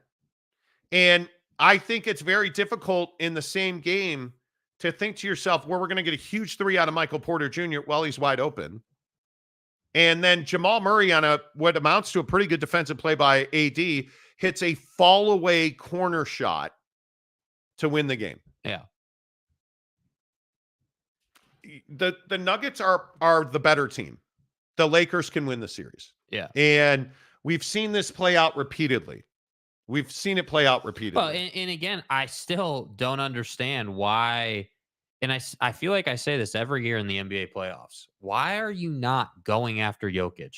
Why are you not trying to get him in foul trouble? Like, go after him. You know you can get the whistle. You know, like at home in game 3, if you're not trying to get Jokic with 3 fouls in the first quarter, you're out of your mind. Yeah. Like, you are out of your mind. I agree. Totally agree. Giggity, look at Aaron Boone's ejection yesterday. Instead of the umpire saying he screwed up, he blamed Boone again. So, another example. Case in point, Aaron Boone, Hunter Wendelstedt's the home plate umpire yesterday in New York. At Yankee Stadium, man. At the stadium. Aaron Boone, who's been ejected, I think, close to 40 times in his career, is chirping at the first base umpire about an appeal. The home plate umpire gets into it with Aaron Boone. Aaron Boone goes back to the dugout and is just standing on the top step. A fan yells at Hunter Wendelstedt. Aaron Boone gets ejected. And Hunter Wendelstedt after the game was like, it wasn't a fan. I've never thrown an umpire out or never thrown a manager out because of a fan. I heard something from the end of the Yankee dugout. Like, it's one of the most ridiculous things I've ever. That's the manager of the Yankees. And you threw him out because you heard something from a fan and then denied that you heard something from a fan. Even though as soon as the fan yelled, you turned around and threw Aaron Boone out of the game. Just say, yeah, I thought it was somebody in the dugout. But are they going to replay that game so that the manager of the Yankees can be involved? They're not. Or can you take back tossing somebody in Major League Baseball? No, you can't. You can't. Giggity also says referees and umpires need to be held accountable to a higher level. Until then, nothing changes. I agree. And again, I'm going to sit here and keep saying it. It doesn't mean that the officiating has to be perfect. Nobody's saying that. We're not talking about like, hey, man, like this guy's got a quicker whistle than this dude or gal or whatever. Like, we're not even talking about that. It's just, hey, if you're going to hit somebody in the face, there's got to be a whistle. It just has to happen. There has to be. And you can't review it and then say it's not a foul when he got hit in the face. Yeah, and you can't have a situation where that type of stuff plays out, because we all know, right? We all know the infamous call, like whether it's that situation, right, where you have the whistle, they review it, they undo it, or you don't have the whistle and should have had the whistle. Like there are so many situations where it's just like, dude, like how is it that what I like to call the insurance policy of instant replay, how do you have that? You still mess it up. I agree with Brian completely. What are we doing is the perfect question. And I love in the video where he takes like a couple seconds to decide, hey, am I going to do this? Do I want to pay the fine or do I want to just move along? And I appreciate that he's willing to take the fine. I appreciate that out of Braun right now because somebody needs to say it. It's his responsibility to be the one to say that after that game. So, yeah, I think the NBA's got a little bit of a problem with officiating. And I'm tired of hearing people saying, oh, well, the NBA is fixing games. They're not fixing the game. It's not a predetermined outcome. But what it is saying, hey, like we're going to do everything we can do from a league perspective to be sure we make our TV money on this product. Yep. Tanner Plummer, I thought the Jazz would be better off without Vando in the long run. Well, that was before you didn't spend any money or develop talent. Yeah. I mean, I think if you were going to be building a championship caliber team, if you were going to be developing your young forwards, and okay, I still think it was the right deal to make. The issue is not, like Jared Vanderbilt's not like a make or break player on a developmental team. So I'm guessing this is just a snarky, sarcastic comment. If you had done what you said you were going to do, you're fine without Jared Vanderbilt, but you haven't done anything. You've done nothing. You haven't spent money at all in any way, shape, or form. Keith Carl, double-edged sword, make the call and it disrupts the flow of the game and people are pissed. You can't not make a call when a guy gets hit in the face. Yeah, and I would and then review with it and then say it's not a foul. Yeah, I would disagree with this take though. Generally speaking, getting an and one or getting a whistle on a hard drive to the basket is the flow of the game. That's part of the game. Getting a whistle and going to the line is within the flow of the game. Just because it stops and like back and forth action does not mean that play or that situation in a basketball game is not within the flow. I mean, how many times it's like earlier in the game when Braun got that and one when Caldwell Pope tried to, hold him down. Like that's within the flow of the game. Yes. And so that's why I'm saying that's why this is so outrageous, because you can't go to the video, see him hit him in the face, and then say, it's not a foul. Not a foul. Like that can't happen, dude. That can't happen. Stepanik says, Shaq says you need a good bench to win a championship. You do. And the Lakers got 2 points or something off their bench last night. You need Vando's defense and you need Spencer Dinwiddie to contribute. That's what he's here for. And he's not contributing. It's a huge problem. It just. G Lee, hello. I missed the college football discussion earlier. Let me just say, I'm not a fan of professional college football. UIL and the transfer portal, I know it has to change, but what about some legislation? We don't need congressmen making laws in college football. I agree. I'm not a fan of all of the things that are happening, but no to Senate or Congress. George Hare, it's calls like those and non-calls that have people saying the game is rigged. I agree 100%. It is the calls you do not make that are the worst calls, especially in hockey. It drives me crazy that officials don't make calls in hockey. It drives me crazy that Tyrese Maxey got knocked to the floor last night when the Knicks were trying to foul and the officials don't call the foul. How do you not call that? It's the non-calls that kill you. Tanner Plummer, I would rather have the refs disrupt the flow of a game in order to get the call right. I would agree with that. Snuka, what names did you guys like for the hockey team? I haven't heard a good name yet. Yeah. The Outlaws. What is the Outlaw? What are the Outlaws? What does that have to do with our state? I don't know what that means. Like the people have said the Blizzard. That's dumb. The Yeti thing is just the hipster name that everyone thinks is cute. And it's easy to brand. It's easy to market. It plays into the Utah vibe. Like, you can make great jerseys out of it. Yeah. Somebody asked me a good question yesterday. Will the hockey team have purple mountain uniforms? What do you want to bet Ryan Smith has purple involved in this uniform? I think it will be 99.9% a lock. I think that's going to happen. And if it's not in their mainstay, it'll be an alternate. Yeah. Sean Mirzinski, congratulations, guys. It's a massive accomplishment. Thank you. Thank you. Thank you. And so many people have asked us about 100,000 subs yesterday, which is cool. And I think a lot of people don't recognize what goes into it. And it is like, what are we at subscriber wise right now?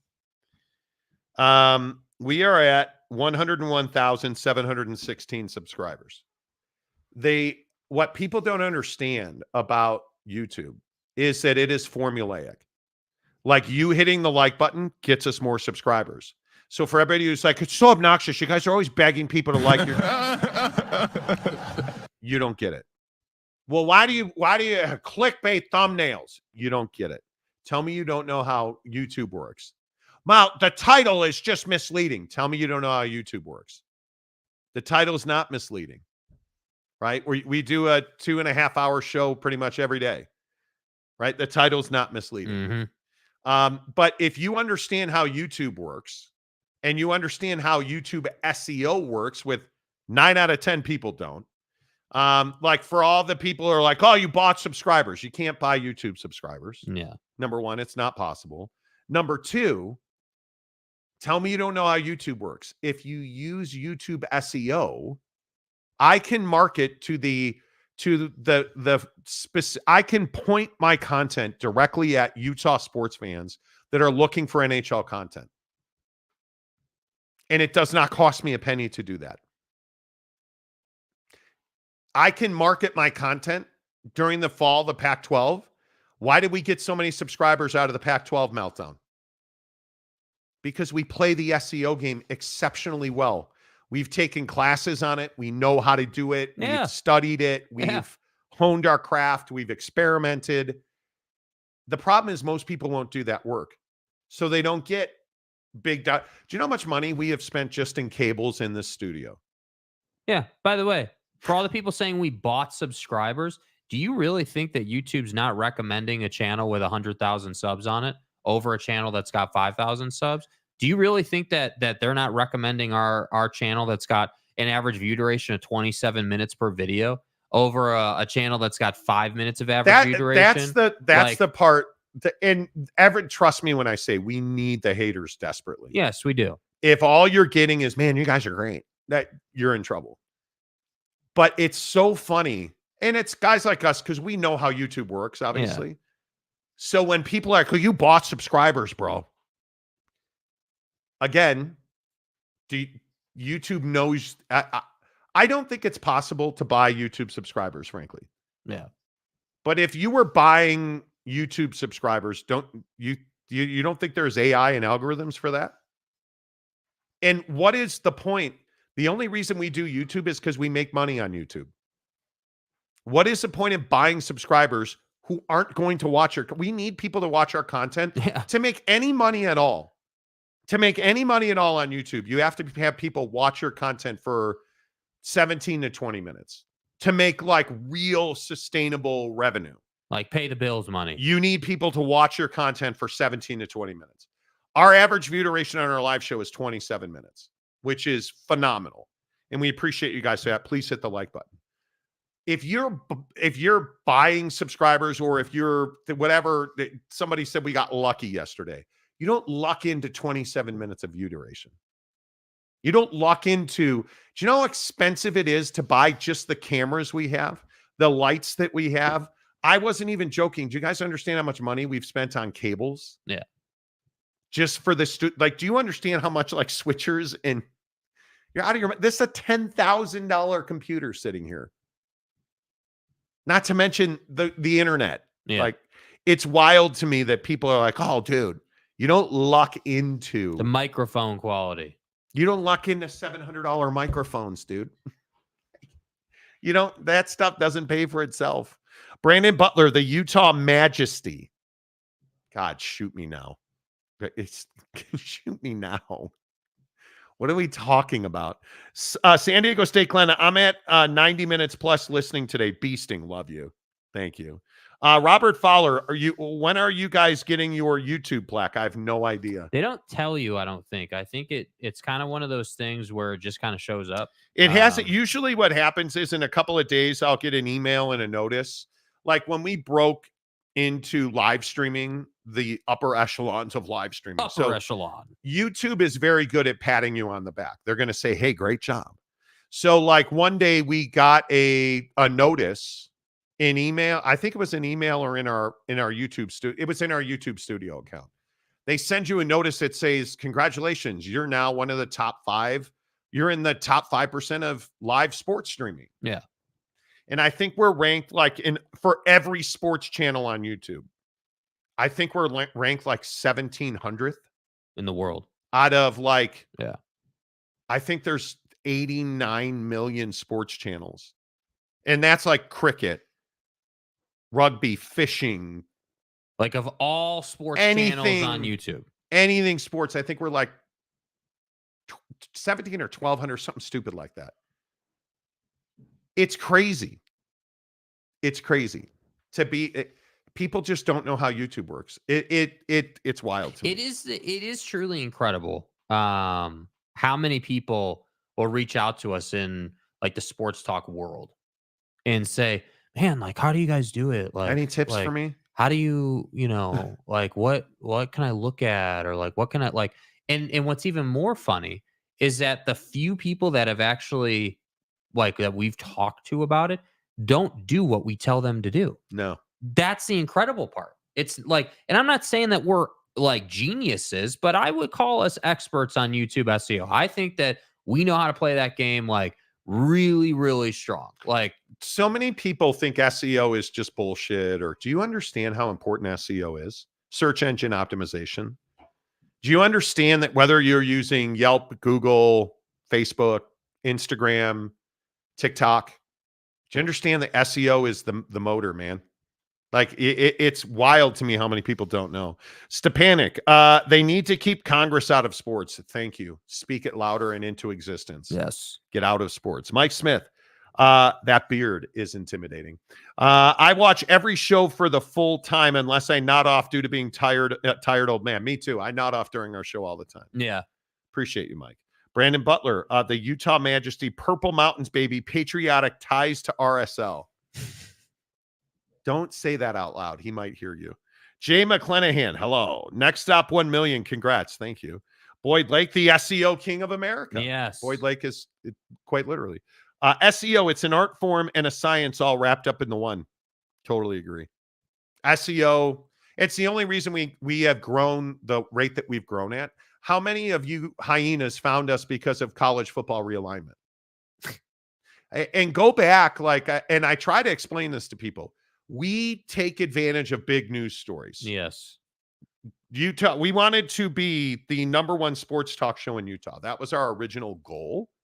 We did that in like 4 months. Yeah. Only because SEO. And I notice, haven't heard from any of the mongrels in Salt Lake lately.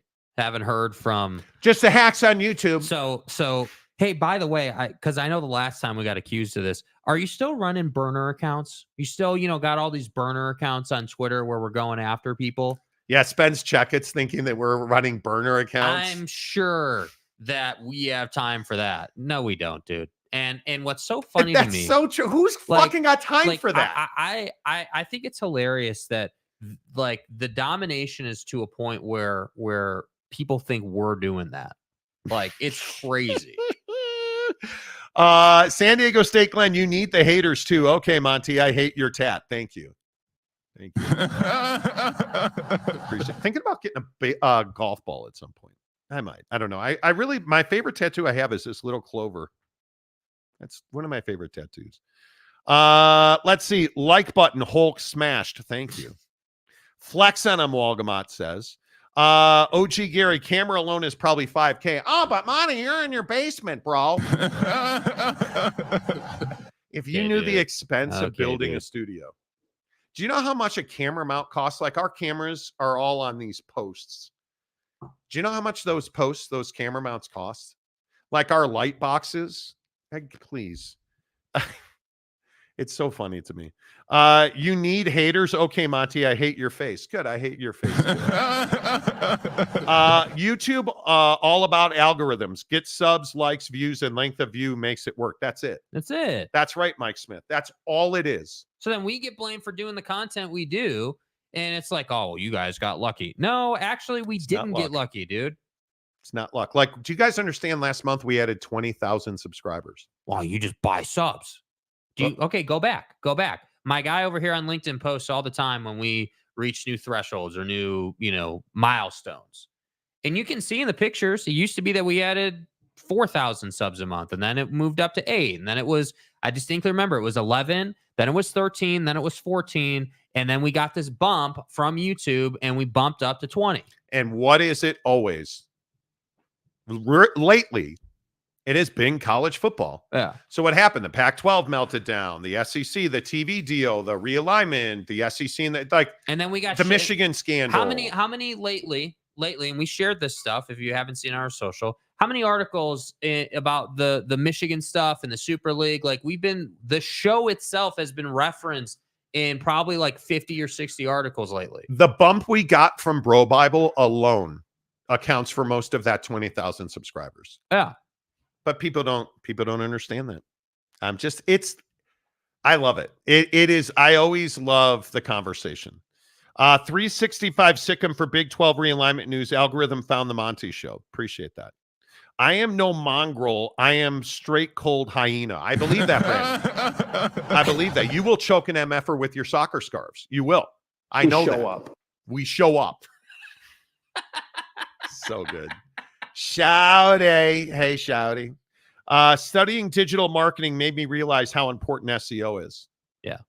And again, we're a sales company. We are not. Yes, we do sports talk. Yes, we're a sales company and a marketing company and an SEO company. That's what it is.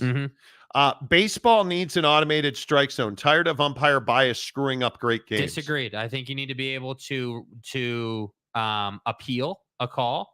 And that's coming to baseball. It is. And it'll be it'll be like tennis. Yeah. Where it's like, was that ball in or out? That ball was out. Like, you're going to see that it'll be, because it's in the minor leagues now. You get 2 appeals a game. He points up to the box and they put on the scoreboard. They put it's a green and a red light. A green light, it's a strike. Red light, it's a ball. Like, is what it is, right?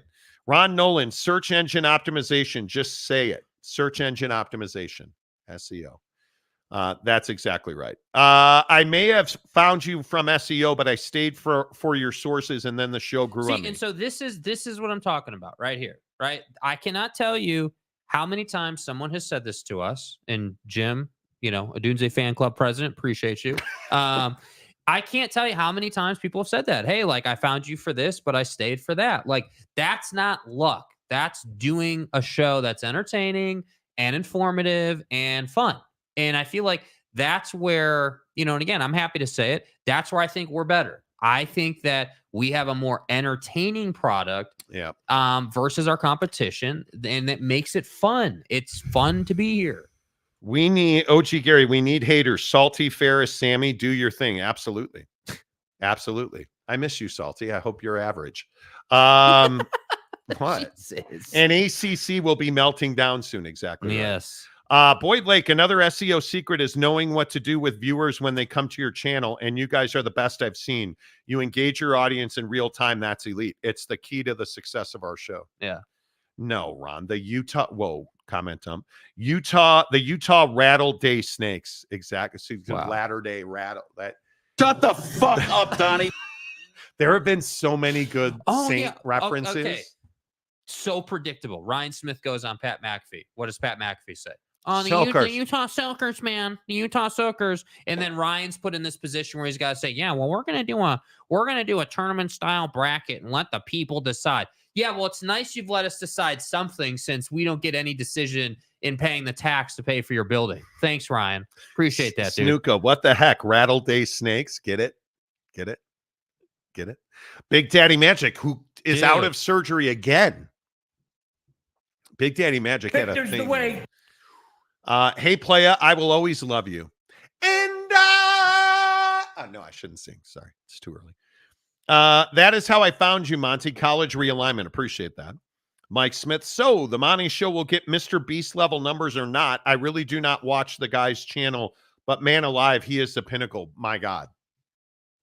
But see, that's a different strategy, right? So when you look at that, that's what I'm saying. There's a lot of ways to have success on YouTube. There are people who, like, there's a side hustle out there that most people don't know about where you just start a YouTube channel and you play like sleep sounds, or you play things that people would search in the billions of times a day, and you're playing the percentages, right? Yep. I mean, there's a bunch of different ways to have success, but yeah, I mean, Mr. Beast is one of the most successful YouTube channels that the world knows. And it's because he does things that are can't miss, and people want to watch. Yep.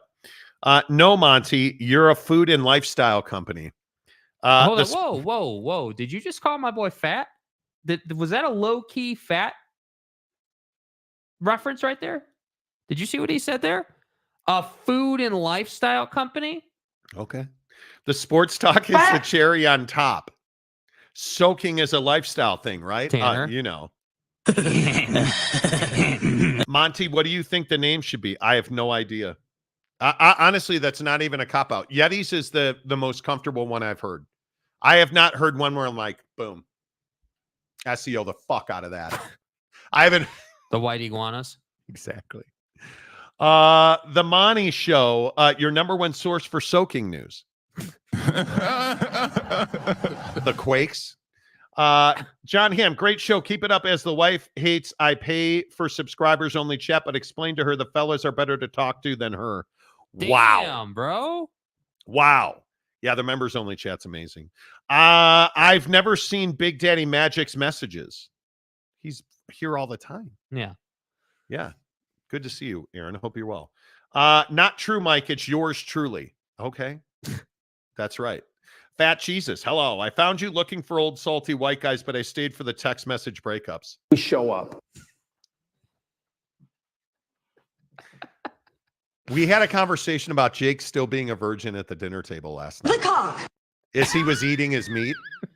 We were talking about how Jake's still a virgin. It was pretty amazing. Shut the fuck up, Donnie.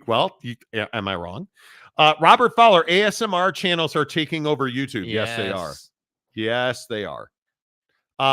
Mike Smith, play the fat sound drop. I did. Here, let me, here we go. Fat. Thank you. Loner Phone. I love most of the transparent try-on hauls on YouTube. Gets me afternoon wood. Okay. Okay, dude. Thanks, bro. Didn't probably need to know that one, but appreciate it. Yep. Christopher Leal, I found you for Utah Jazz content. Well, I appreciate that. Yeah. We do. Most people know us as an NBA channel. I've missed the soaking and derfing talk. Do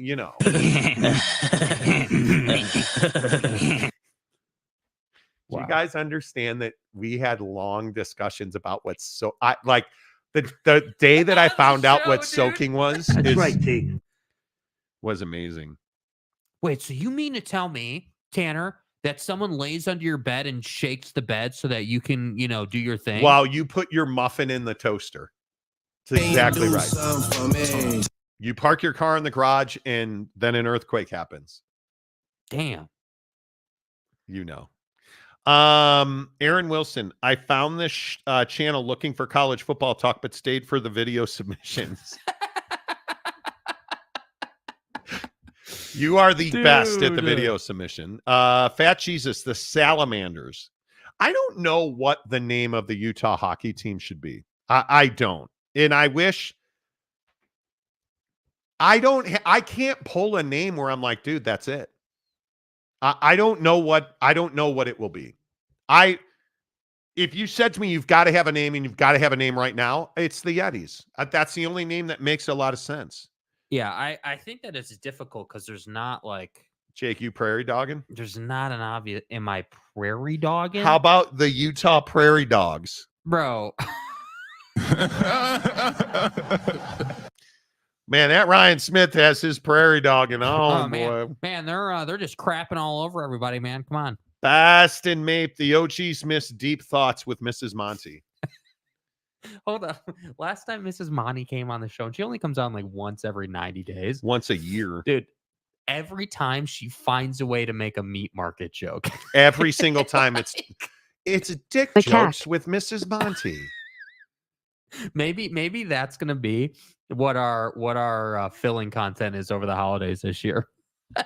All of Mrs. Monty's D jokes. You know, RJC Loner Film. They have these Eastern Bloc talk ladies, and they look them. Okay, bro. Like, we don't need to know about this stuff, man. You do you. The Utah Pioneers. That's nope. Ron Nolan, if you want to get that stain out, you got to soak it. Ask Tanner. Wow. Damn. UW fan Jim, Caleb to Rome, Bears in the playoffs. Okay. SLC, sweaty balls. Nothing like a good set of sweaty balls. The cock. Nothing. The Monty Show is always presented by The Advocates. TheAdvocates.com, the best injury attorneys in the business. Chat with an injury attorney live online. Did you get hurt at work today? They handle workman's comp so diligently. And the best part about The Advocates, they understand what you're going through. So they know how to get you what you need in a timely fashion, and you never pay out of pocket. To work with The Advocates, you don't pay The Advocates unless and until they win your case. My friends, thank you for being here. Hit the like button on the way out the door. Say goodbye, Jake. Goodbye, Jake.